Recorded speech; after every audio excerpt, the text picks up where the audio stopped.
Good morning. Welcome back to another class of human eye. Um, Quick recap of what we did in the last class. The last class was a smaller class, though it was not even 1 hour, right? So I am planning to complete whatever portion is left with respect to the eye in this particular class. So please excuse me if the lecture goes on, right? So I have decided on a tentative portion which we have to complete. Only 3 topics we need to complete. First topic is power of accommodation. Second topic is mechanism of vision, and the third topic is disorders of the eye. Cool. So let's get started with the first important topic with respect to.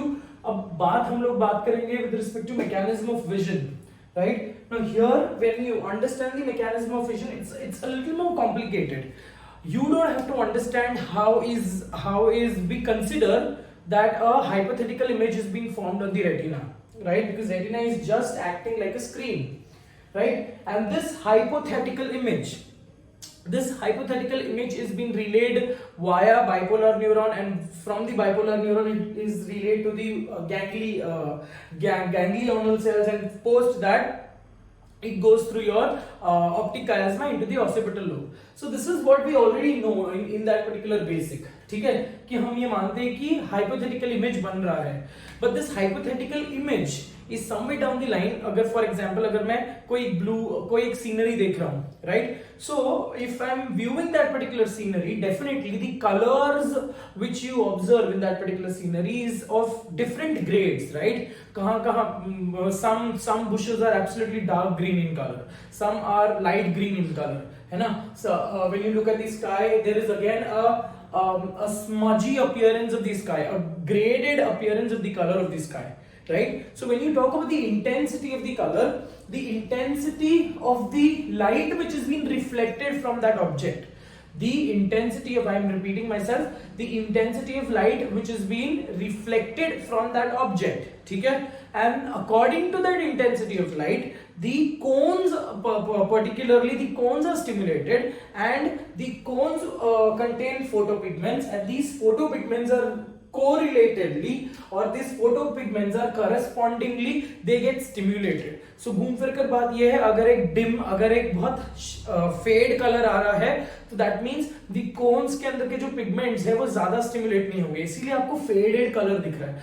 अगर आपको dark colour दिख रहा है, इसका मतलब एक specific type का dark colour का वेवलेंथ है जो रिफ्लेक्ट हुआ है, and that wavelength is creating excitation, और that is creating changes in the greater amount of the pigment in the cones. ठीक है? सो बात ये है बेटा, सब everything comes down to intensity of light when you talk about cones, right? Now forget about cones, we'll talk about rods for that particular matter. Rods में कैसा condition है? रॉड्स ब्राइट लाइट में काम नहीं करते, बिल्कुल भी नहीं करते, बिकॉज ब्राइट लाइट में जॉब करने वाला कोई बैठा है ना. ब्राइट लाइट में काम करने वाला कौन है? Cons, right? रॉड्स आपको काम करेंगे. Rods are associated with dim light vision, right? So dim light vision में specifically, if there is too much of light, rods will not be stimulated. But if the intensity of light is less, it does not really care of what color light it is absorbing. So in this particular case, intensity of light अगर कम है, तो definitely कोई color observe नहीं होगा हमको, है ना? Because bright light में हमको colors दिखते हैं, अगर dim light है तो हमको colors faded दिखेंगे, या फिर colors बिल्कुल दिखेंगे ही नहीं, right? So here we don't the intensity of light or the intensity of a specific wavelength does not really matter, because rods जो है वो bright light में stimulate नहीं होंगे, वो dim light में stimulate होंगे, right? But that is a different that is another case which we have to understand with respect to mechanism of vision, where these two photopigments are playing a major important role, right? But before we talk about that, there is something called as power of accommodation which we need to understand. Power of accommodation.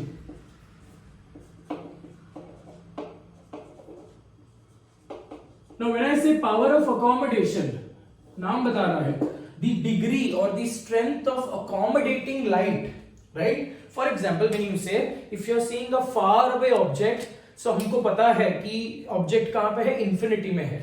So जब object is at the infinity, we know that the parallel rays they enter into your eye, correct? So your cornea is the first refractive medium. So cornea में 75% approximately, जब मैं बात कर रहा हूँ refraction, 75% of the light gets bended, right? मतलब refraction is 75% on that particular point. Lens on an average 20%, और बाकी के जो आपके मीडियम है वो on an average 5%, on an average 5 to 10% का ये रोल प्ले करते हैं बेटा, ठीक है? So when you talk about power of accommodation, it is the degree of accommodating light so that an active or so that a appropriate image is being formed on the screen, that is retina. For example, when you say if you are seeing a far away object, you have to focus. आंखें ऐसे छोटी हो जाती है. अगर मैं पास के object को देख रहा हूं तो आंखें मेरी छोटी नहीं होती, right? So in this particular case, your lens is a biological apparatus which keeps on adjusting its size. उसके अंदर के जो anatomical structures है, they are adjusting the size, they are doing certain adjustment जिसके वजह से जो light enter कर रहा है with respect to the length of the object, that can absolutely shift, and so that certain changes which will make sure that the image is being actively formed on the retina. अगर actively image retina में form नहीं हो रही है, so we don't get a clear vision, इसीलिए हमको चश्मा लगता है बेटा, ठीक है?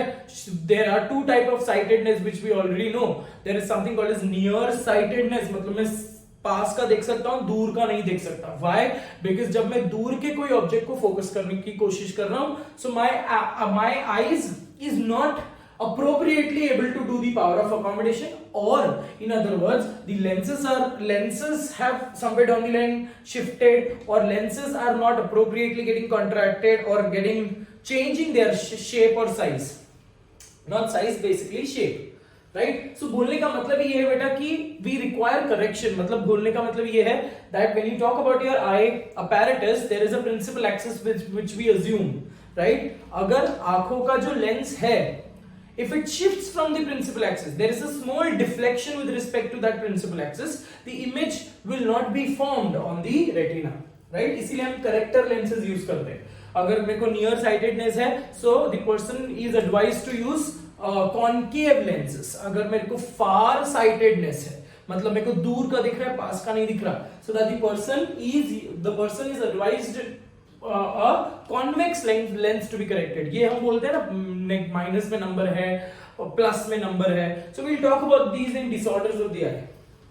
So in other words, power of accommodation is nothing but the property of the eyeball to adjust, right? The property of the eyeball to adjust and to accommodate maximum amount of light so that a clear image is being formed on the retina. ठीक है बेटा? So दो conditions है, हम लोग बात करेंगे यहाँ पे. दो conditions है, ठीक है? I'm just drawing a rough diagram with respect to the eye. एक है कि ऑब्जेक्ट आपकी इंफिनिटी पे है, एंड इस पे भी बहुत सारे क्वेश्चंस आते हैं because again it turns out to be little more confusing. So just imagine that you have your lenses here, ठीक है? सो what are the changes? We'll talk about the changes and then we'll talk about then we'll try to compare, ठीक है? In this particular case आप क्या कर रहे हो, आप एक नियर बाय ऑब्जेक्ट को व्यू कर रहे हो. In this particular case you are observing a far away object, ठीक है? मतलब अगर आप नियर बाय ऑब्जेक्ट को, कॉमन सेंस है बेटा, नियर बाय ऑब्जेक्ट को अगर आप फोकस कर रहे हो, so the bending of the light है ना, there is abundant amount of light which is entering into your eye, and because the distance of the object is not very far from the observer, I repeat, the distance of the object is not far away from the observer, the light which emerges or which is getting reflected from this particular object is absolutely not parallel, ठीक है?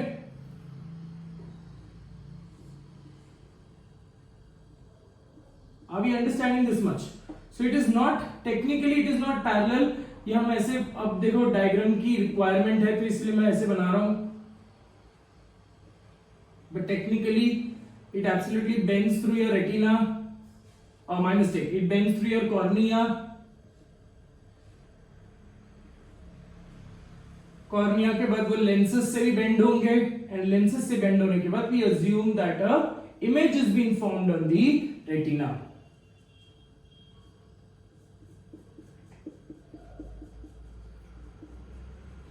ठीक है। तो जब मैं ये बोल रहा हूं बेटा, अगर मेरे को मैक्सिमम लाइट अकोमोडेट करना है, मैक्सिमम लाइट अकोमोडेट करना है, राइट, सो एंड ऑब्जेक्ट मेरा बहुत ही पास है, so I am very well sure कि मेरे पास बहुत सारी light from that particular object is entering into your eye, right. So the eyeball की size should not be very large, right, क्योंकि बिकॉज ऑब्जेक्ट की डिस्टेंस, ऑब्जेक्ट का जो डिस्टेंस है that is very close to the eye, that is very close to the lens. So जो image का भी distance होगा that will also be somewhere down the line closer to the lens, right. So when you talk about this condition, so पहले apparatus क्या हम point लिखेंगे कि क्या क्या हो रहा है। सो आईबॉल का size should not be very huge, are we understanding it. So पहला चीज क्या हो रहा है for power of accommodation, one important anatomical structure which plays a major role is your ciliary muscles, right। तो मैंने आपको क्या कहा कि आंखों के अंदर since the light is emerging from a short distance, definitely maximum amount of light can enter into your eye, right। so eyeball की size मेरे को excessively large नहीं चाहिए, तो in other words your ciliary muscles they play a major role। अगर eyeball की size को मेरे को छोटा करना है, the ciliary muscles will have to get contracted। so when you say first apparatus क्या है बेटा, पहला apparatus है आपका ciliary muscles। so the ciliary muscles contract, the ciliary muscles contract। when the ciliary muscles contract, the next step is choroid falls inward,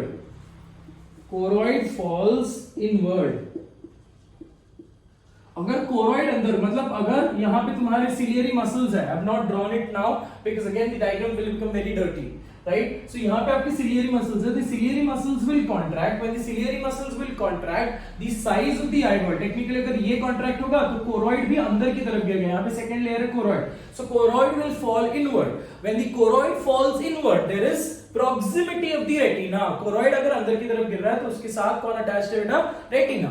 so retina भी inward move होता है to adjust, देखो ये it is just like adjusting, जैसे आपका camera एक focus करता है ना, आपका कैमरा भी ऑब्जेक्ट डिस्टेंस के हिसाब से फोकस कर रहा है, राइट। तो अगर बहुत दूर का कोई ऑब्जेक्ट है तो your image will not be very clear, पास का कोई ऑब्जेक्ट है तो भी बहुत ज्यादा क्लियर नहीं होता, तो हम कैमरा को, फोन के कैमरा को ऐसे टैप करते हैं सो दैट फोकस ले ले, right। so here also because your object distance is not very long, your retinal distance should also be adjusted according to the object distance। so retina को थोड़ा सा पास लाने की जरूरत है so that screen focus होगा, ठीक है। हम जब भी प्रोजेक्टर फोकस करते हैं एक दीवार पर, स्क्रीन पर अगर हम प्रोजेक्टर को फोकस कर रहे हैं, अगर मैं बहुत ज्यादा दूर रोकूं प्रोजेक्टर को तो मेरा रेजोल्यूशन जो है थोड़ा सा बिगड़ जाएगा, राइट। अगर मैं बहुत ज्यादा पास लेके जाऊं तो भी मेरा रेजोल्यूशन बिगड़ जाएगा, so I have to adjust it to an appropriate distance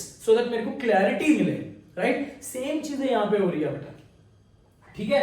सो अगर choroid falls inward, the retina will also move inwards, ठीक है, retina will also move inwards. But अगर सिलियरी मसल्स कॉन्ट्रैक्टेड है, लेंस का साइज कैसा होना है बेटा, lens has to be bulged, right. So अगर लेंस को बल्ज होना है, is that very clear. So lens को अगर बल्ज होना है तो let's try and understand third condition, ठीक है। थर्ड कंडीशन, यहां पे जो आपकी सिलियरी मसल्स है, सिलियरी मसल्स से अटैच्ड है आपके सस्पेंसरी लिगामेंट्स, दी सस्पेंसरी लिगामेंट में टेंशन कम होना चाहिए, are we understanding it? so the suspensory ligament they get relaxed here, तो टेंशन जो है, when you talk about the tension, अगर मैंने suspensory ligament को बहुत ज्यादा extensively expand किया, so I will say the suspensory ligament are taut, T-A-U-T, taut refers to stiff, है ना। बट अगर मैं ये बोल रहा हूं रिलैक्स्ड स्टेट में बोल रहा हूं, so it is not taut, T-A-U-T। तो यहां पे कंडीशन क्या है ये याद रखने के लिए हम लोग बात करेंगे।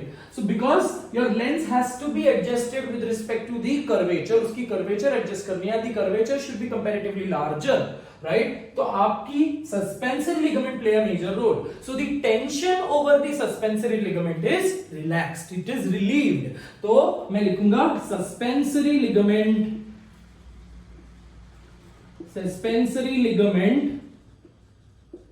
relaxed रिलैक्स क्या है इसमें, हम कोई लिगामेंट्स को रिलैक्स कॉन्ट्रैक्ट नहीं बोलेंगे, बट व्हेन आई से relax I am talking about the tension is relaxed, ठीक है, I am talking about the relaxing the tension, is that very clear? So opposite बात करेंगे हम, सिलियरी मसल्स कॉन्ट्रैक्ट हो रहा है तो सस्पेंसरी लिगामेंट रिलैक्स्ड रहेगा बेटा, ठीक है। So choroid falls inward, fourth point लिख लेंगे, साइज ऑफ द आईबॉल, अगर कोरॉइड अंदर की तरफ गिर रहा है, size of the eyeball decreases, size of the eyeball decreases, ठीक है, ये सब चेंजेस आपको एग्जाम में आने वाले हैं। Next, size of the eyeball decreases, fifth point क्या होगा बेटा? Fifth point with respect to, tell me something with respect to the curvature of the eye lens, eye lens का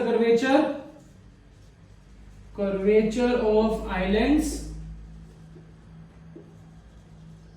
increases, in other words the curvature, the islands is a little more bulged, समझ में आ गया बेटा, है ना?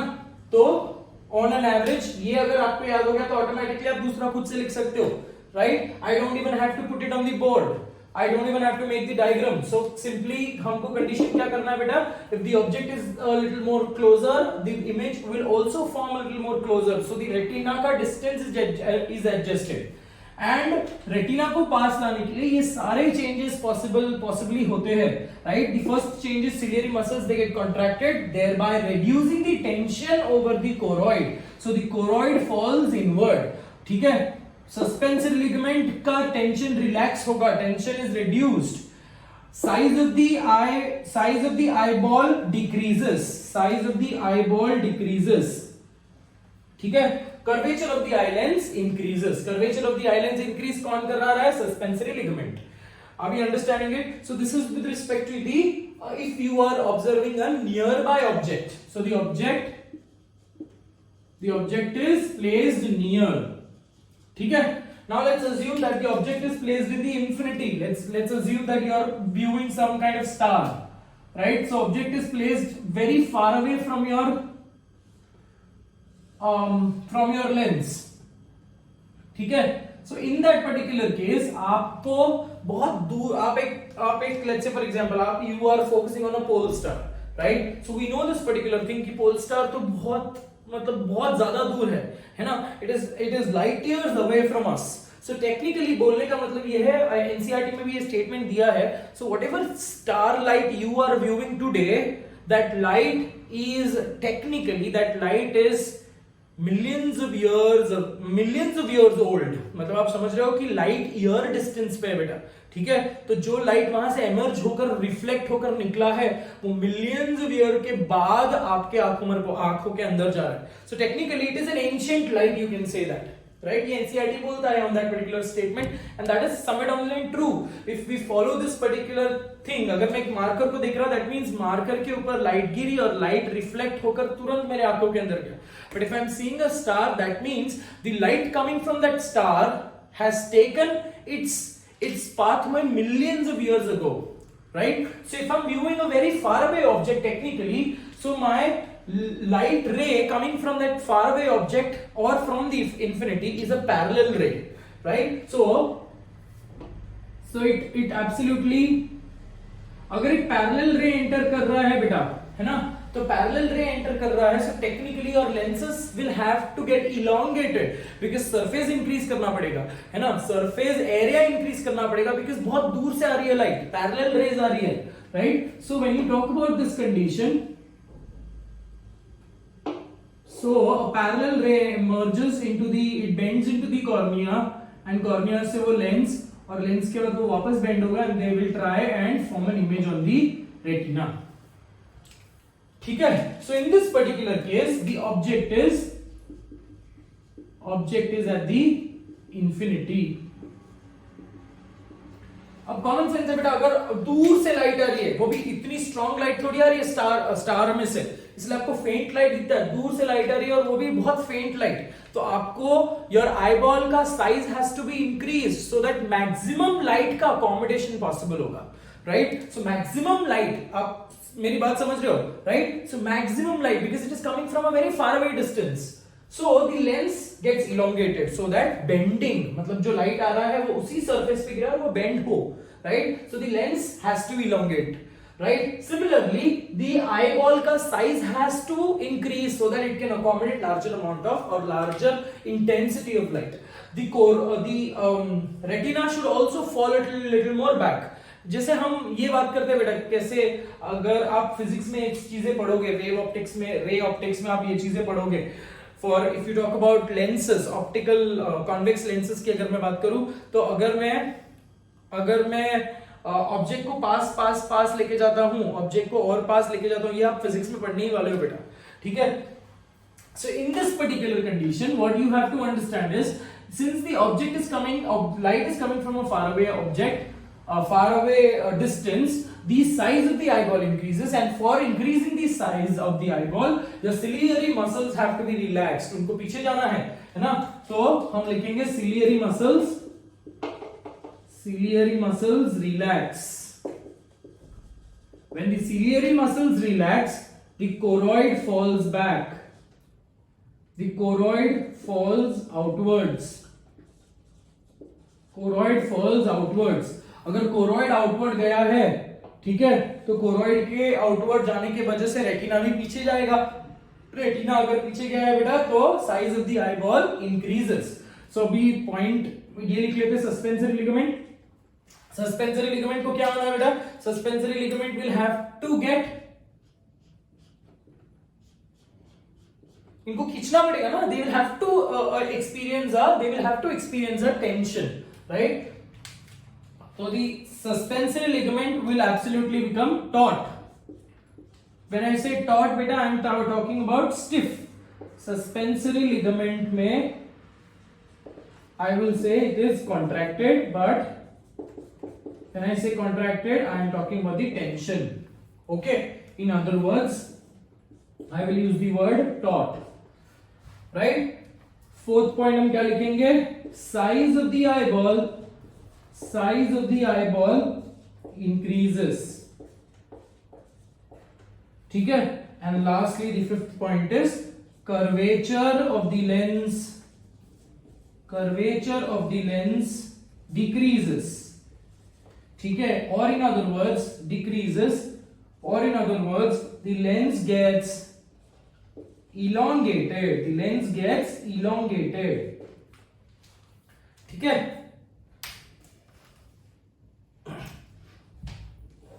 So the lens gets elongated. That is all we need to understand with respect to power of accommodation. ठीक है बेटा? So exam में क्वेश्चन क्या आ जाएगा? ये देखो, ये बहुत ही इजी चीजें हैं. ठीक है, आपको पहले ये याद करना है कि पास वाली ऑब्जेक्ट है तो आईबॉल की साइज कम करनी है. आईबॉल की साइज कम करोगे तो सिलियरी मसल कॉन्ट्रैक्ट होंगे. सिलियरी मसल, ये दोनों का ऑपोजिट इंटरेक्शन है. सिलियरी मसल्स अगर कॉन्ट्रैक्टेड है, सस्पेंसरी लिगामेंट रिलैक्स्ड. ठीक है, यही दो चीजों में कंफ्यूजन आपको होगा एग्जामिनेशन में. ठीक है, तो ciliary muscles contract, suspensory ligament relaxed. वहां पे ciliary muscles relax, suspensory ligament contracted. Very clear on that particular point.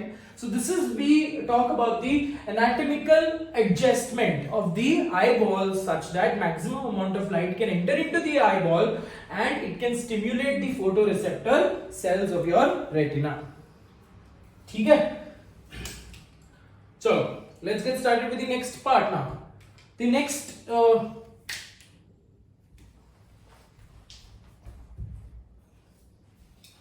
so the next topic which we have to understand is something called as mechanism of vision. ठीक है, अब NCERT mechanism of vision को बहुत छोटे topic में sum up करता है basically, और वो टॉपिक क्या है, we'll talk about that. What I have drawn here is a small diagram for mechanism of vision. ठीक है,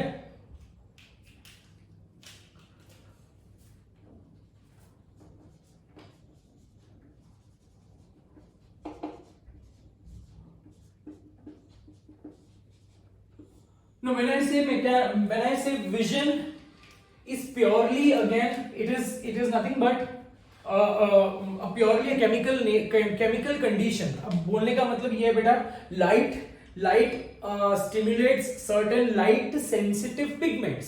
जैसे हम क्लोरोफिल की बात करते हैं ना, हमने क्लोरोफिल में फोटोसिंथेसिस में ये पढ़ा है कि क्लोरोफिल में फोटोसिस्टम्स होते हैं. These systems they get excited. So यहाँ पे भी condition क्या है बेटा? What is very important is action potential. What is important is to create an electrical impulse inside your eye, and that electrical impulse must be relayed into your brain. Correct? So for forming the electrical impulses, अचानक से electricity तो अंदर नहीं जा रही है ना, तो घूम फिर कर बात यह है बेटा कि लाइट जो है that will stimulate, that will cause certain changes, chemical changes in the photosynthetic pigment, right? Not photosynthetic, my mistake, photosensitive pigment, my mistake, photosynthetic नहीं बेटा, ठीक है? तो क्या बोल रहा था मैं बोल रहा था कि लाइट जो है that is light energy gets or creates a chemical change in the photopigment, and these chemical change they create a chemical change in the photoreceptor cells, and because of this chemical change a threshold potential is generated, and this threshold potential ultimately becomes action potential, and that action potential flows through your bipolar neuron. ठीक है? अब ये जो थोड़ा सा you will find it a little more complicated when you read it, so please make sure that you understand in this particular video only. ठीक है? उसके बाद भी अगर आपको रिक्वायरमेंट रही so we will solve it or we will take up a small live session so that जो भी डाउट्स है with respect to mechanism of fight, because 101% आपको इसमें डाउट आएगा जब भी आप पढ़ोगे, तो इसीलिए अभी ही बहुत अच्छे से समझ लेना कि क्या करना है, कैसे कैसे इस टॉपिक को समझा है, and try and watch this particular section again and again so that things will be much more clearer for you. ठीक है? Now we know that, let's try and understand. यहाँ पे क्या हो रही है बेटा? यहाँ पे सिर्फ mechanism of vision में action potential, production of action potential की बात हो रही है, generation of action potential की बात हो रही है. ठीक है? So NCERT से कितने concept को बोलता है? ठीक है, but we will talk about a little more advanced, जैसे हमारे मॉड्यूल में दिया है, थोड़ा सा हम advanced mechanism of vision में जाएंगे. ठीक है? So now to understand we have to have a clear idea with respect to, a clear picture with respect to rods and cones. ठीक है? हमको ये भी पता होना चाहिए कि rods dim light में sensitive है and cones ब्राइट लाइट में सेंसिटिव है. सो अगेन बोलने का मतलब यह है बेटा कि अगर बहुत ज्यादा इंटेंसिटी ऑफ लाइट, अंडरस्टैंड, अगर बहुत ज्यादा इंटेंसिटी ऑफ लाइट रॉड्स को क्या करेगा, it will not cause depolarization, it will cause repolarization और हाइपरपोलराइजेशन. बट अगर ब्राइट लाइट की बात हो रही है, bright light with respect to cones it will cause depolarization, and dim light in cones will cause repolarization और hyperpolarization. तो light चाहिए, ठीक है, डिम हो या ब्राइट हो. जब भी आंख बंद है, technically there is no light entering into your eye, right? So when your eyes are absolutely closed, there is absolutely no kind of image which is being focused into your retina, and no image goes to your brain. So technically your brain cell, your photoreceptor cells, your bipolar neurons, your ganglional cells, all are at a resting state. But ये resting state देखो, अगर तुरंत मैंने आंख खोल दिया तो within no time the resting state is absolutely spoiled and depolarization takes place. So हम यहाँ पे रेस्टिंग स्टेज नहीं बोलेंगे, we will say that it is always in the hyperpolarized state, because resting membrane potential is not maintained for a fraction of second. ठीक है? When you talk about blinking of the eye, आप blinking जब भी आप कर रहे हो, there is fraction of second के लिए जो electrical potential create हो रही है, that is stopped, and within that fraction of second again depolarization होता है. मतलब आंख बंद किया तुरंत आपने, ये एकदम within fraction of second हो रही है ना बेटा, कि आंख अगर बंद कर दिया तो again the depolarization is stopped, आप खोल दिया तुरंत तो depolarization चालू हो जाएगा. So here there is absolutely very less time where resting membrane potential is maintained. इसीलिए हम उसको बोलेंगे hyperpolarized state. समझ में आ रहा है बेटा?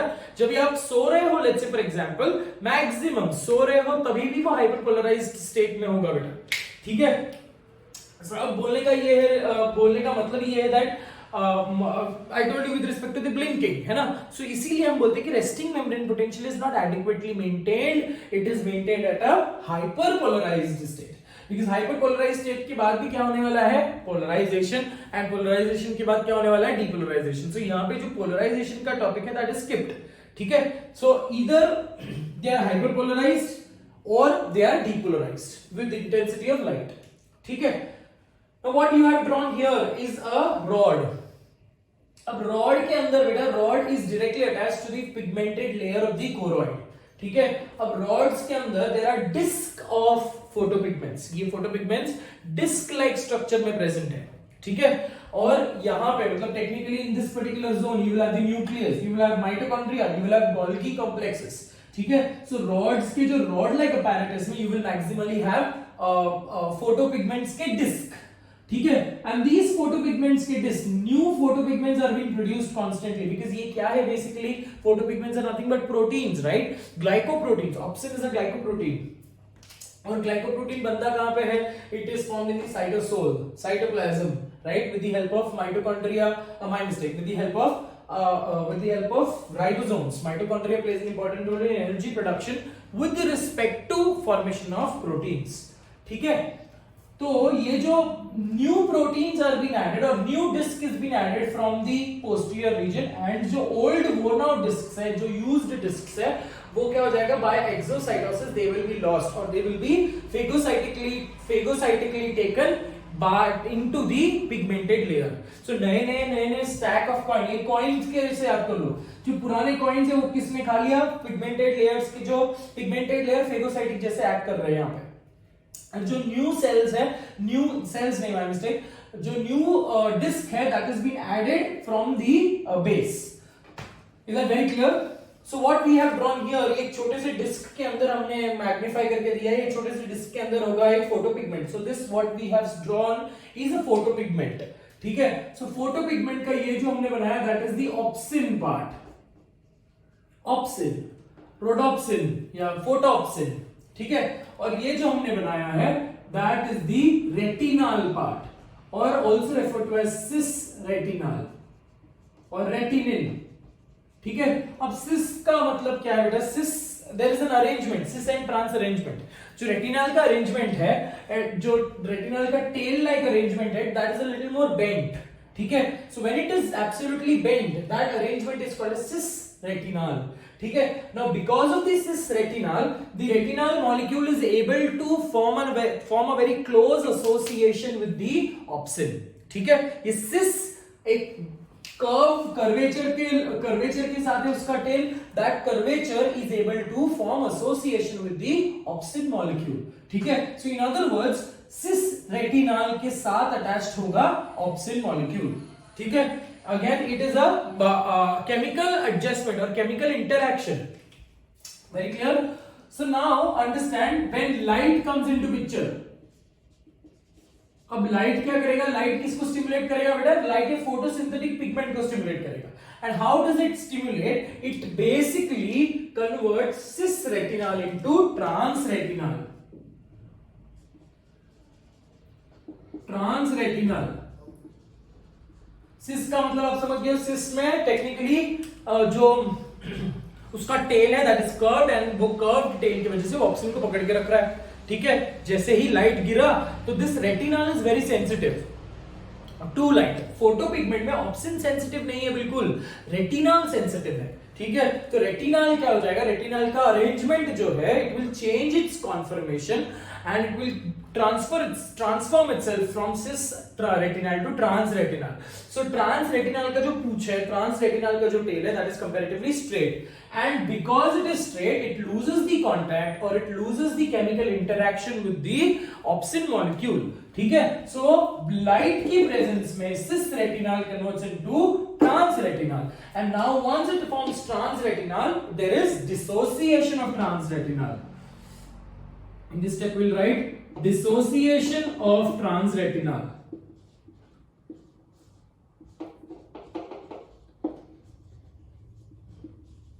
ठीक है। तो सिस रेटिनल में देयर वाज एसोसिएशन, जैसे ही लाइट के प्रेजेंस में आया डिसोसिएशन होगा।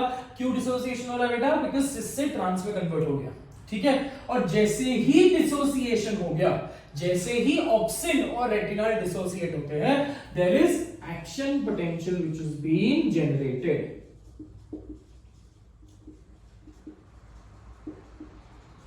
ठीक है।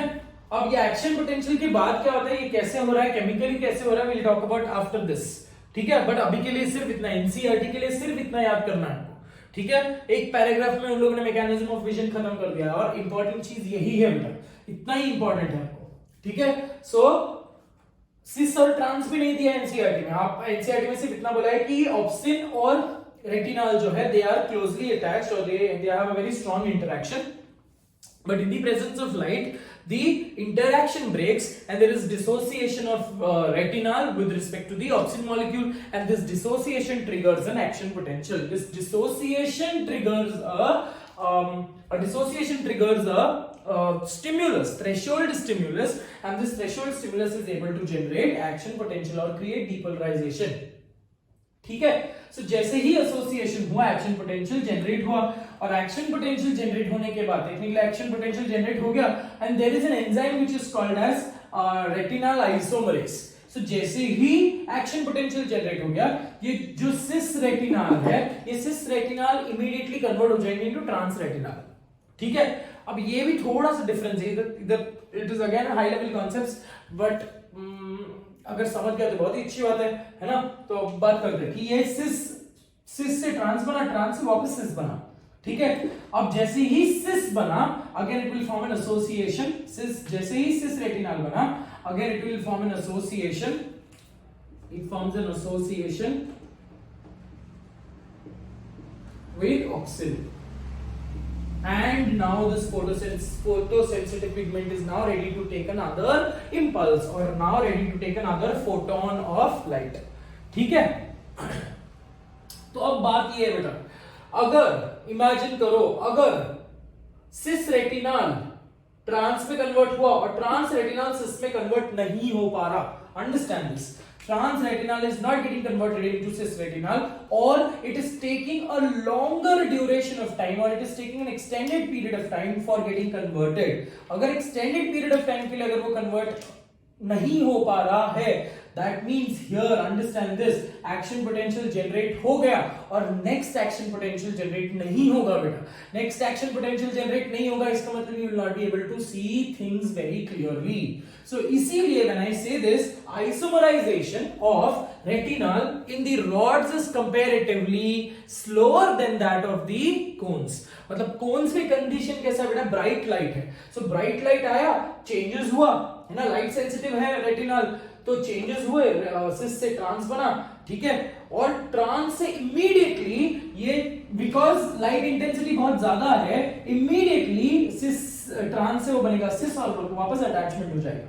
But when you talk about light night vision, ठीक है, नाइट विजन में आपको लाइट की इंटेंसिटी बहुत कम होती है, and I told you that retinal is a sensitive pigment, light sensitive pigment, so light intensity कम होने की वजह से सिस से ट्रांस बना, बट ट्रांस इमीडिएटली कन्वर्ट नहीं होगा इनटू सिस, मतलब it takes a little more time, ठीक है। इसलिए आपकी डिम लाइट विजन जो है ना बेटा, वो थोड़ी सी और ब्लर होती जाती है विद रिस्पेक्ट टू दिस, ठीक है। When you talk about A old people, ऐसा नहीं होता बेटा कि ओल्ड पीपल, ओल्ड लोगों को कलर्स नहीं दिखता, बट ऐसा होता है कि ओल्ड लोगों को अंधेरों में चीजें नहीं दिखती बहुत, जैसे हम लोगों को दिखता है, जैसे एक एवरेज एज वालों को दिखता है, वैसा एक ओल्ड इंडिविजुअल्स को अगर आप बोलोगे कि अरे यहां से कुछ उठा कर दो, तो it is technically not possible, right. So that is when I से, बट उनको कलर्स दिखेगा, वो बिल्कुल ये बनाएंगे, बताएंगे कि बैंगनी कलर है या येलो कलर है, एक्सेट्रा एक्सेट्रा।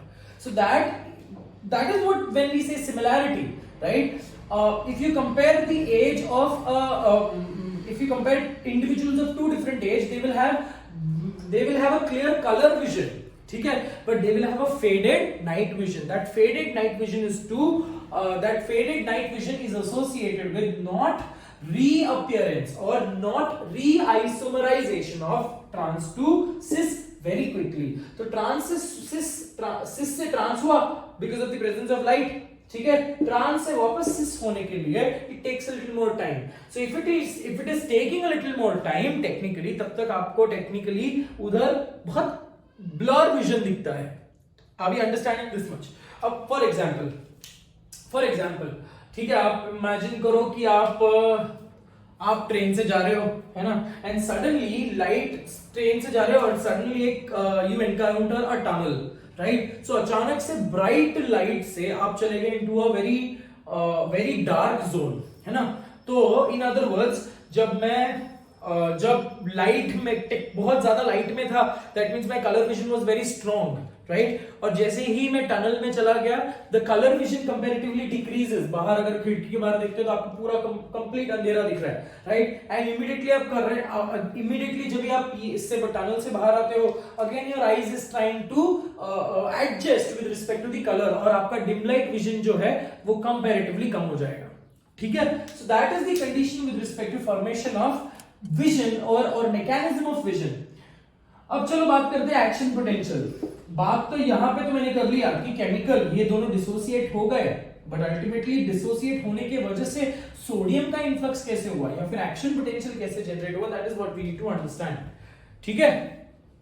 तो I am erasing this section of the board, that is power of accommodation. Now we'll have to understand mechanism of vision in a flowchart manner, ठीक है। एनसीईआरटी के हिसाब से सिर्फ इतना ही याद रखना है आपको, सिस और ट्रांस भी बेटा, क्योंकि ये आपके जब आप क्वेश्चन सॉल्व करोगे कोई बुक्स में से तो आपको cis and trans retinal words encounter होंगे, so you should not B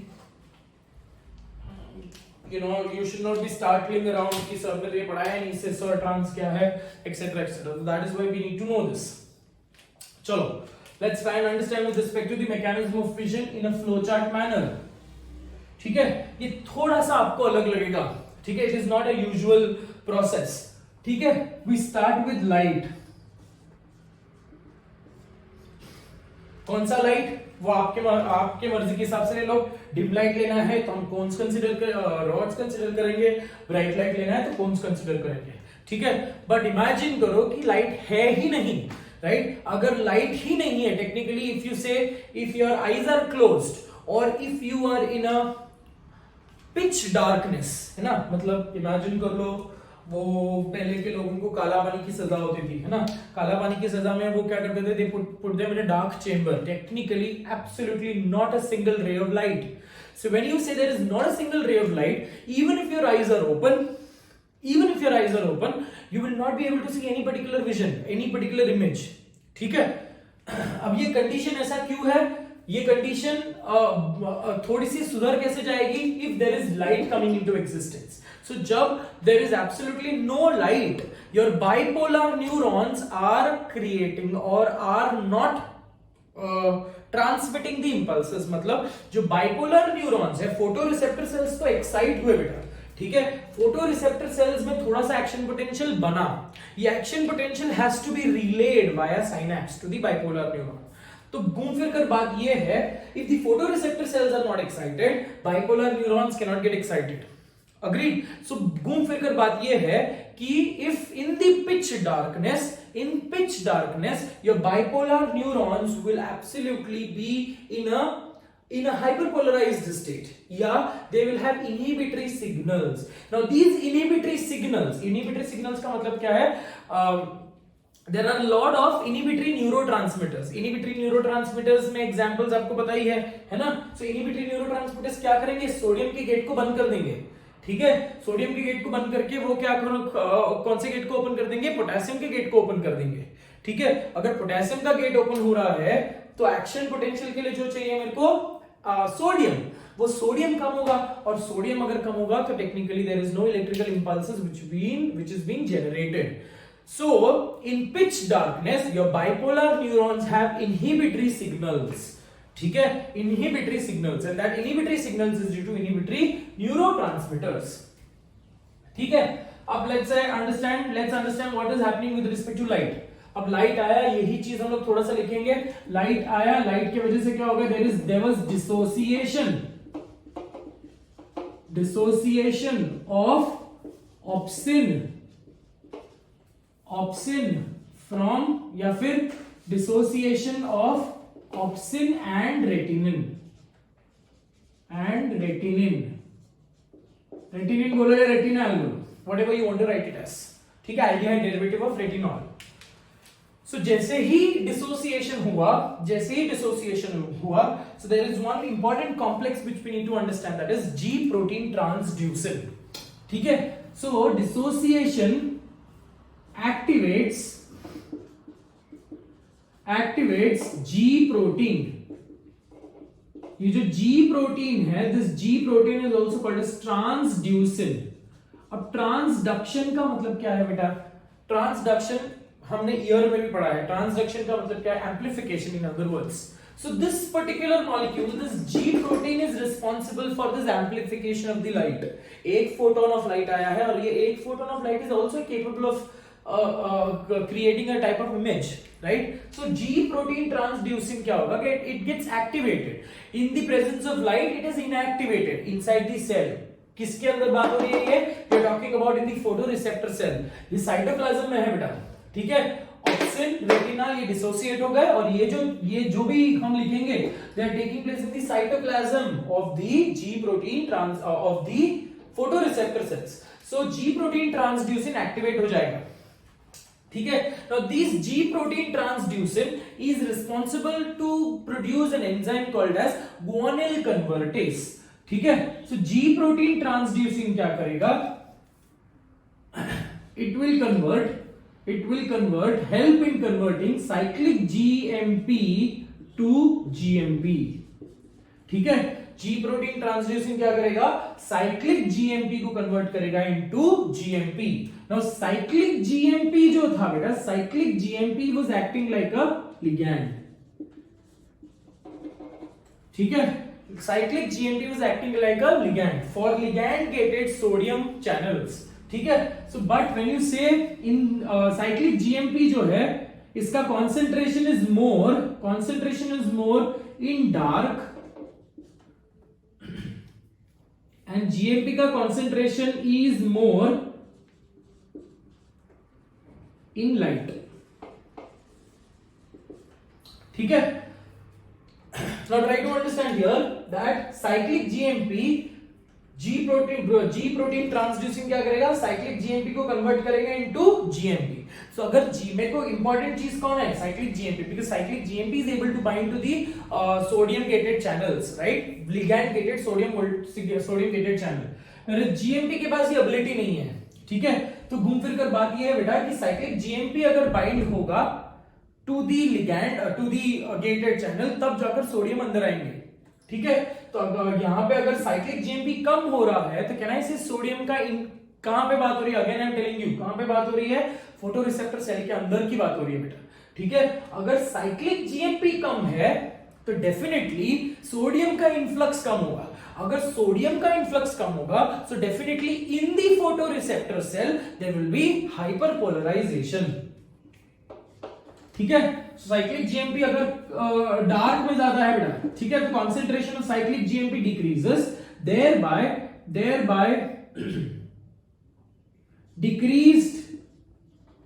decreased influx of sodium in the photoreceptor cells. Decreased influx of sodium in the photoreceptor cells, which leads to hyperpolarization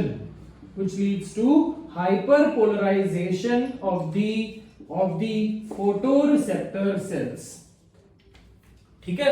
Hyperpolarization of the photoreceptor cells now has अब देखो hyperpolarisation के बाद क्या हो रहा है? Because of the hyperpolarisation जो calcium का इन्फ्लक्स होना चाहिए एट द एक्सोनल आर्बोराइजेशन, ठीक है? हमको ये पता है, हमने साइनैप्स पढ़ा हुआ है बेटा, ठीक है? हमने पढ़ा था कि साइनैप्स के कंडीशन में क्या चाहिए? एक्शन पोटेंशियल आया, ये एक्शन पोटेंशियल ने यहाँ पे वोल्टेज गेटेड कैल्शियम चैनल्स को खोला तो कैल्शियम का इन्फ्लक्स हुआ दी साइनेप्टिक बल्ब, ठीक है? जैसे ही कैल्शियम का इन्फ्लक्स हुआ the calcium will now stimulate the release of, समझ लो, it will stimulate the release of neurotransmitters in the synaptic vesicle, ठीक है? ये किसके प्रेजेंस में हो रहा है? कैल्शियम के प्रेजेंस में हो रहा है, ठीक है?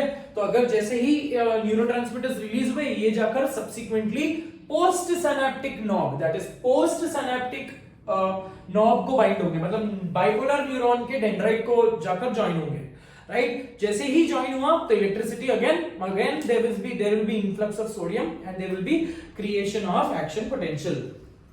But now in this particular case what is happening? Hyperpolarization of the PR cells, that is photoreceptor cells. Now because of hyperpolarization can I say sodium का कैन आई से कैल्शियम का गेट खुलेगा, तो कैल्शियम के gate खुलेंगे ही नहीं, या फिर एक्सटेंसिवली खुलेंगे नहीं, राइट? बिकॉज कैल्शियम के गेट कब खुलते हैं, कहां की बात हो रही है, अगेन एक्सोनल बल्ब की, ठीक है? कैल्शियम का गेट खोलने के लिए हमको क्या चाहिए, हमको ज्यादा पोटेंशियल चाहिए, हाई वोल्टेज चाहिए, बट बिकॉज हाइपरपोलराइजेशन है, the voltage is pretty less, right? Now because the voltage is pretty less, because the voltage is pretty less, there will be the calcium gated channels will not open adequately. अगर calcium gated channel open नहीं है बेटा, ठीक है, calcium gated channel open नहीं है तो neurotransmitters release नहीं होंगे, और in other words there are very few neurotransmitters which is being released. मैंने आपको अभी इससे पहले ही 2 मिनट पहले मैंने आपको बताया कि जब आंखें बंद रहेंगी सो इन दी साइनैप्स, ऐसा तो कभी नहीं होगा बेटा कि ये दोनों न्यूरॉन्स इंटरेक्ट ही नहीं कर रहे, है ना? ये फोटोरिसेप्टर सेल का एक्सोनल एंड है, ये बाइपोलर न्यूरॉन का डेंड्राइट का स्टार्ट है, right? So when there is absolutely no light, आंखें बंद है, तो ये जो है that is your photoreceptor cell is producing neurotransmitters and that inhibitory neurotransmitter is blocking the signal, it is blocking the entire bipolar neuron, समझे? But यहां पे जैसे ही हाइपरपोलराइजेशन हुआ, hyperpolarisation causes decreased influx of calcium and this decreased influx of calcium leads to decreased exocytosis of inhibitory neurotransmitters, ठीक है? So अगर inhibitory neurotransmitters कम जाएंगे synapse में तो मैं undoubtedly I will say that the inhibitory signals on the bipolar neurons are removed. inhibitory signals कब के थे, जब लाइट नहीं था, बट अभी लाइट आ गया तो इनहिबिटरी सिग्नल्स को निकलना पड़ेगा, तो वो इनहिबिटरी सिग्नल्स कैसे निकालते हैं, बाय दीस प्रोसेसेस, ठीक है? सो द नेक्स्ट स्टेप हम लोग लिखेंगे रिमूवल ऑफ इनहिबिटरी सिग्नल्स। यहां तक हम कहां पे बात कर रहे हैं, इन दी पीआर सेल्स, ठीक है? Removal of inhibitory signals in the bipolar neuron. समझ गया बेटा? I am not writing the reason exactly, but reason आपको मैंने बता दिया है, वीडियो पे ऑलरेडी डॉक्यूमेंटेड है, प्रूफ दे दिया है ना? Removal of inhibitory signals is due to removal और less exocytosis of inhibitory neurotransmitter, ठीक है? तो removal of inhibitory signals of the bipolar neuron. So अगर इनहिबिटरी सिग्नल हो गया, निकल गया, तो क्या हो जाएगा, depolarization, depolarization of the bipolar neurons.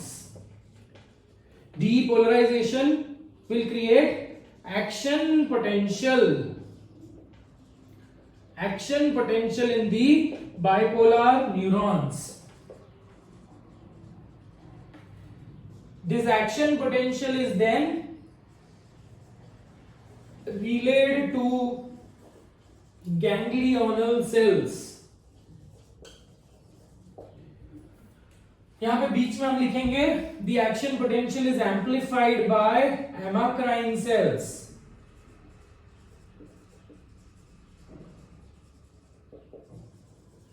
It is amplified by amacrine cells, ठीक है?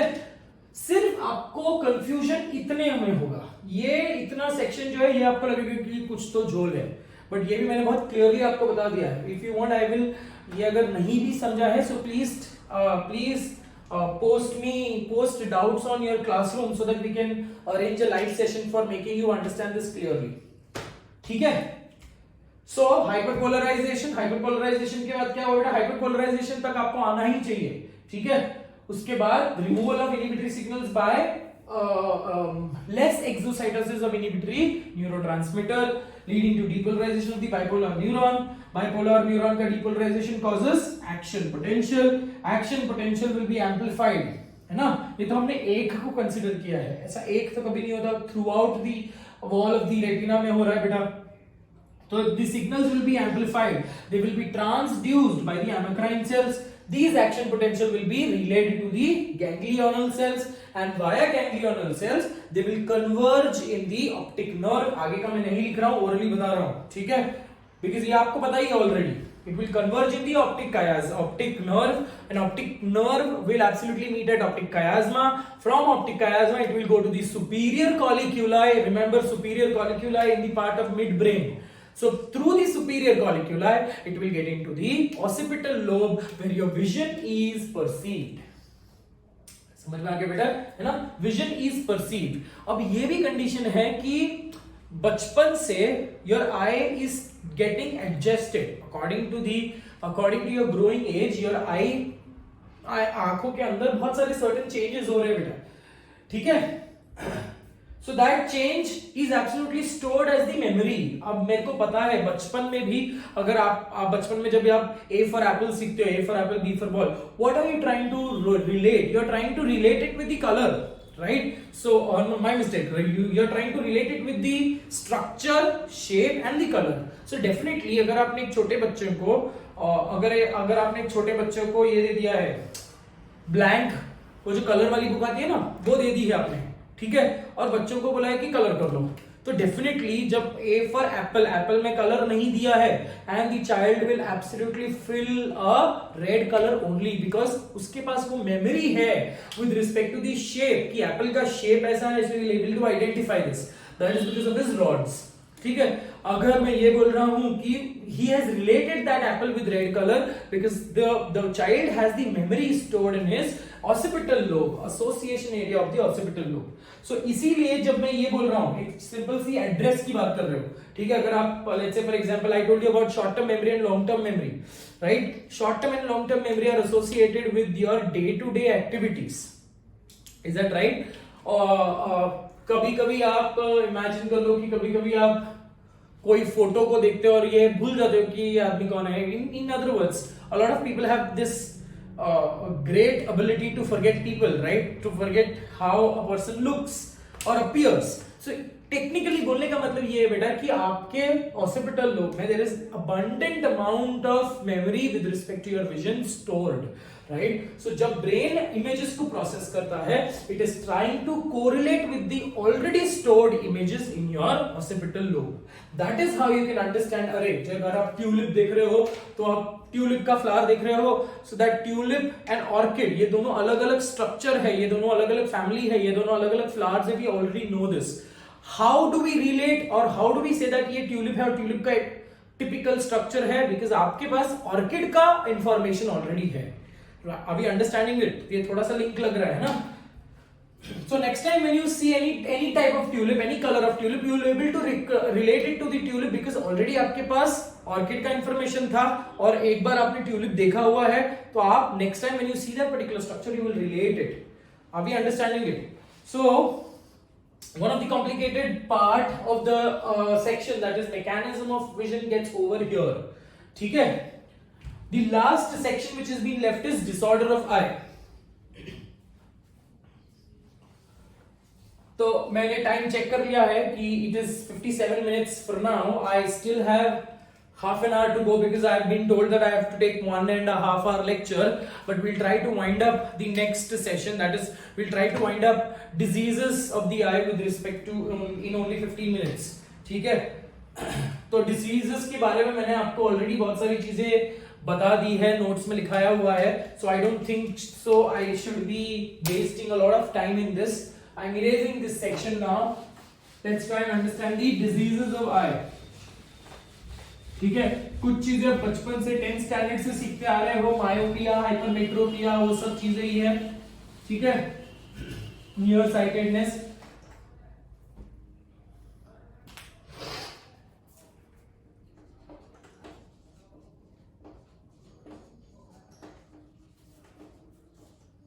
Disorders of the eye. तो पहले हम लोग बात करेंगे with respect to disorders of lens and cornea. ये दो जो इंपॉर्टेंट रिफ्रैक्टिव मीडियम है ऑफ द आई, इनकी अबनॉर्मैलिटी, इनकी चेंजेस की वजह से जो डिसऑर्डर्स होते हैं, that is what we will be understanding in this section. ठीक है. So the first disease which we talk about is myopia. Myopia also referred to as nearsightedness, MN, nearsightedness. पास का दिखेगा आपको, दूर का नहीं दिखेगा, मायोपिया। ठीक है, मायोपिया को करेक्ट कैसे करते हैं, अभी मैंने बताया आपको मायोपिया को करेक्ट कैसे करते हैं बेटा, कॉनकेव। इसलिए हम बोलते हैं जो डिफ्लेक्शन है of the optical axis is somewhere down the line, it is negative, it has a negative deflection. इसलिए हम इसको नंबर्स जो हम बोलते हैं ना कि -3.5 नंबर है, +3.4 नंबर है, एक्सेट्रा एक्सेट्रा, तो जो माइनस हम बोलते हैं दैट इज जनरली मायोपिया। जो हम प्लस साइन इंडिकेट करते हैं दे आर एसोसिएटेड विद फार, मतलब टेक्निकली फार साइटेडनेस। ठीक है, सो करेक्शन के लिए what type of lens do we use a concave lens for myopia. Second is hypermetropia. Hypermetropia is far sightedness, दूर का दिखेगा, पास का नहीं दिखेगा बेटा, far sightedness, and we use a convex lens to correct it.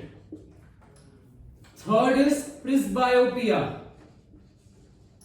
Presbyopia is age-related disease, age-related both, जिसमें hypermetropia भी होगा, मायोपिया भी होगा। So age-related damage है, इसीलिए हम presbyopia is used, it is corrected by bifocal lenses. Bifocal lenses. तो मैंने से बाइफोकल लेंसेज, उसका ऊपर वाला जो रीजन होगा वो कॉनकेव लेंस का होगा, एंड जो नीचे वाला एक रीजन होगा that will be convex lens. This is how you adjust, है ना, आपने देखा रहेगा नीचे का जो अलग ग्लास होती है, ऊपर का अलग ग्लास होता है, that is presbyopia. Fourth is astigmatism. Astigmatism is referred to as irregular surface of cornea. ठीक है, irregularity on the surface of the cornea. आपने छोटे बच्चों को देखा होगा, बहुत ही ऐसे टॉडलर बच्चे होते हैं जिनको बड़ी बड़ी चश्मे लग जाते हैं, बड़ा बड़ा चश्मा लग जाता है ना, सोडा ग्लास जैसे बेचारे चश्मा पहनते हैं, that is technically they have astigmatism. छोटे बच्चों को ही चश्मा लगना है, टेक्निकली ऐसा थोड़ी कि उनकी आंखें क्लियर नहीं है, उनकी विजन क्लियर नहीं है, that is the vision which is being formed is not clear because of the irregular, जो उनकी कॉर्निया की स्मूथ सरफेस होनी चाहिए, that is somewhere down the line irregular, and ये इर्रेगुलर होने की वजह से जो रिफ्रैक्शन ऑफ द लाइट है that is not appropriately taking place, because of which the condition appears, the vision appears to be a little more blurred. So that is astigmatism, that is nothing but irregular surface of the cornea. ठीक है, next is cataract also called as सफेद मोती और also called as मोती बिंदु. ठीक है, अब मोती बिंदु या सफेद मोती क्यों बोलते हैं, बिकॉज आपके जो कॉर्निया है, कॉर्निया के टेक्निकली कॉर्निया के पीछे आपका आइरिस है, सो देयर इज जो डार्क ब्लैक कलर का रीजन दिख रहा है, वहां पे आपको छोटी व्हाइट कलर की क्लाउडी अपीयरेंस दिखता है, इसलिए उसको छोटा मोती के जैसा अपीयरेंस दिखता है, इसलिए सफेद मोती बोला बेटा. ठीक है, और एक नाम उसका क्या है, मोती बिंदु. सो जो आपका बिंदु है दैट इज योर प्यूपिल, जो है वो प्यूपिल के अंदर, that प्यूपिल is dark. I told you in the first class, जो बहुत ही बड़ी सी क्लास थी मेरी, 12वीं क्लास और with respect to the human eye, उस क्लास में मैंने आपको प्यूपिल का एग्जैक्ट रीजन बताया था, and we also spoke about why pupil is dark in colour. ठीक है, वह प्यूपिल के अंदर डार्क कलर क्यों दिखता है, बिकॉज रेटिना के अंदर आईबॉल के अंदर there is no light, right, तो इसीलिए वो appears to be darker in colour. But when you talk about cataract, ये प्यूपिल के अंदर से आपके लेंस जो है that appears to be a little more hazy, so आपके बिंदु में से मोती जैसा अपीयरेंस दिखता है.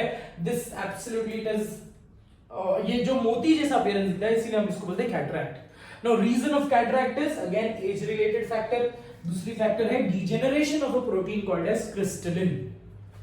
ठीक है, ये क्रिस्टलिन प्रोटीन जो है that is a clear protein, and this clear protein absolutely turns out to be a little more cloudy और इट बिकम्स ओपेक, जिसकी वजह से लेंस की हार्डनिंग होती है. So the lens they lose the property of power of accommodation. जो lens की curvature adjust हो रही थी नॉर्मल लेंसेज में, वो नहीं हो पाती बेटा. ठीक है, and the lens absolutely turns out to be hard. अब जब मैं कैटरैक्ट की बातें करता हूं, कैटरैक्ट में 3 टाइप के कैटरैक्ट्स होते हैं, that is white cataract, yellow cataract and brown cataract. ठीक है, if not treated, a yellow cataract may turn into white, a white cataract might turn into yellow and yellow might turn into brown।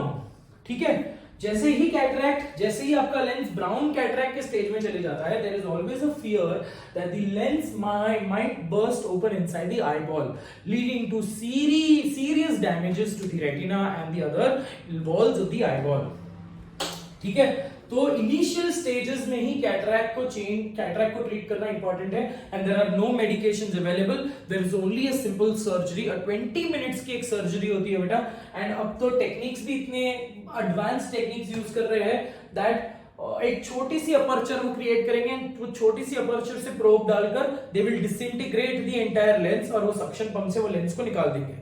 ठीक है, और उसी aperture से they will absolutely put a foldable lens. ये foldable lens आपके curvature के हिसाब से near the suspensory ligament it will go and open, right, and with in 24 hours 48 hours, with in approximately complete healing के लिए takes 14 days। So within 14 days of span, these suspensory ligament, they will start attaching and they will start forming association with your lenses, thereby giving you or thereby recorrecting your vision।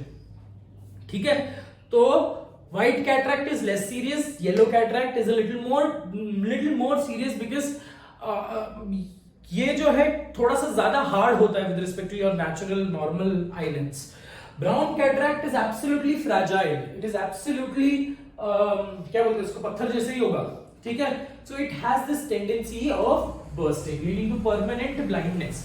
So cataract if not treated can lead to permanent blindness। ठीक है, so that is all with respect to the disorders of the lenses and cornea। इसके अलावा कुछ और है diseases है जो आप पढ़ सकते हो बेटा। एक और डिजीज है जिसका नाम है mydriasis. Now mydriasis refers to unusual dilation of the pupil. कभी कभी आपने लोगों को ऐसा देखा होगा जिसकी आंखें एकदम ऐसे होती है, एकदम जैसे अलर्ट होंगे, एकदम बड़ी बड़ी आंखें होंगी, है ना। सो टेक्निकली बोलने का मतलब ये है बेटा, the pupil that the window size is always dilated. So जो भी वो देखेंगे वो ऐसे ही देखेंगे, ऐसे। I might appear very funny on that particular point. So उनकी आंखें ऐसे होगी, दैट इज मिड्रियासिस। ठीक है, सही कहा मैंने। चलो 1 second.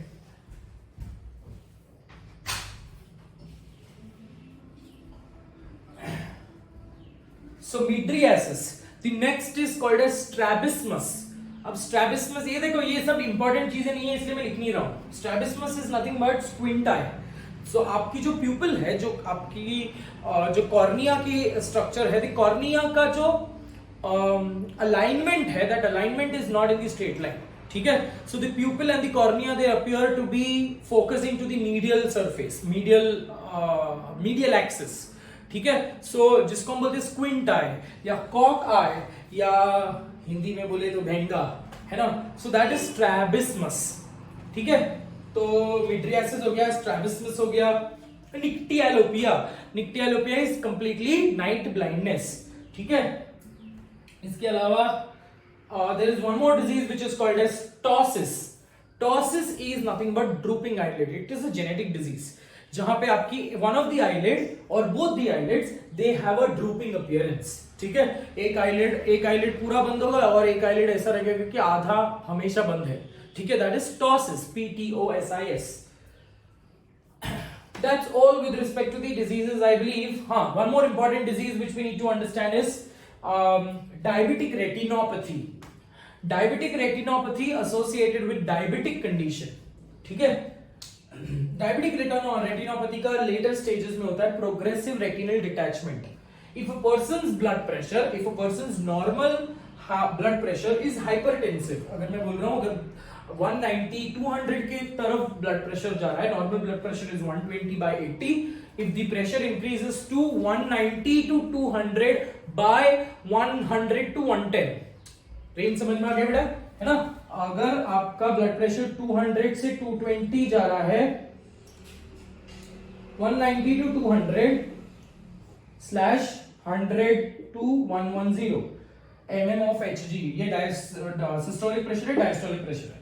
If the hypertensive condition of the patient might lead to extensive pressure created inside the eye. ठीक है, और ये extensive pressure को हम बोलेंगे glaucoma. Now glaucoma is also called as काला मोती. ठीक है, glaucoma is nothing but increased intraocular pressure. Intraocular pressure, common sense, थोड़ा सा common sense लगा दे बेटा. ठीक है, इंट्राओक्यूलर प्रेशर क्यों बढ़ सकता है, मतलब आंखों के अंदर के आईबॉल का प्रेशर अगर इंक्रीज हुआ, that will also lead to retinal damage. अब यहाँ पे लॉजिक लगता है सर, आंखों का प्रेशर अगर इंक्रीज हुआ तो आईबॉल्स पे तो प्रेशर आना चाहिए, आईबॉल्स पे प्रेशर आएगा, तो अगर आईबॉल्स पे प्रेशर आएगा तो रेटिनल डिटैचमेंट कैसे होगा, रेटिना तो पीछे जाना चाहिए. But beta, understand this, that when there is extreme amount of pressure, there is damage to the blood vessels. This damage to the blood vessels blood vessel damage अगर होगा तो nutrient supply कम हो जाएगा. जैसे न्यूट्रिएंट सप्लाई कम हो गई बेटा, तो the layer will start dying and the layer will absolutely fall. ठीक है, सो जो हम बात करते हैं with respect to retinal damage या retinal detachment, that can also take place due to glaucoma. ठीक है, अब ग्लॉकोमा क्या है, basically I told you that it is increase intraocular pressure. अब एक ही ऐसा फ्लूइड है जिसकी वजह से इंट्राऑक्यूलर प्रेशर एडजस्ट हो सकती है, that is aqueous humour. Why? Because I know that I know that vitreous humor is not changing. The amount of vitreous humor does not change, right? So जो भी problem हो रही है वो किसकी वजह से हो रही है, एक्वस ह्यूमर की वजह से. अब कॉमन सेंस, कोरोइड में अगर तुम्हारा नॉर्मल ब्लड प्रेशर ही बहुत ज्यादा है, सो कोरोइड में भी definitely, which is a vascular layer, वहां पे भी कैपिलरीज में ब्लड सप्लाई बहुत ज्यादा होगा. एंड कोरोइड से एसोसिएटेड है, कोरोइड से एसोसिएटेड सिलियरी प्रोसेसेस. सो अगर रिच ब्लड सप्लाई मिल रहा है बेटा कोरोइड से, तो technically that rich blood supply will lead to excessive formation of aqueous humor, and this excessive formation of aqueous humor might increase the intraocular pressure. So again it is very important to treat glaucoma. अब laser surgeries available है जहां पे वो iris के एकदम corner पे, absolutely corner, when you talk about iris and cornea, तो वहां पे एक ट्रबैक्युलर अपीयरेंस होता है, मेशवर्क होता है बेटा. तो लेजर बीम से they create small holes in that trabeculae, जिसकी वजह से जो एक्सेसिव एक्वस ह्यूमर है that is drained out into the blood again and again. ठीक है, so glaucoma can be treated, अगर बहुत माइल्ड कंडीशन है that can be treated with ophthalmic drugs. ठीक है, drops. But if the condition is absolutely grave, so a surgery, a simple LASIK surgery, LASIK nahi beta, my mistake, a simple laser surgery is employed. So based on the technique which they employ, the name of the procedure changes. ठीक है, there is one more technique called as iridotomy. Iridotomy मतलब technically iris में hole bore करेंगे वो. ठीक है, so that is with respect to glaucoma. ठीक, so अगर नॉर्मल रेगुलर क्लासेस होते तो हम इसके कुछ वीडियोस देखते बेटा, बट अभी लॉकडाउन के वजह से ऐसा ही चलाना पड़ेगा. सो आपके पास इंटरनेट सोर्सेज है, definitely you can look out for, YouTube में सर्च कर लो ग्लूकोमा के पर कुछ वीडियोस दिख जाएंगे आपको, या फिर ग्लूकोमा के सर्जरी की वीडियोस दिख जाएंगी आपको. So try and view it and try and enhance your knowledge with respect to this. ठीक, so the section of human eye gets over in this class. In the next class we'll start up with ear. Again I am making a disclaimer that I will not extend the class beyond 1 hour or 1:15. I totally understand your grievances. ठीक है, so don't worry about that. अगर ऐसा भी अगर extend होना भी रहा तो I will put up 2 lectures consecutively. ठीक है, so that you will not find it very difficult to view it. ठीक, so till then take care of yourself. God bless you. Keep studying. Thank you so much.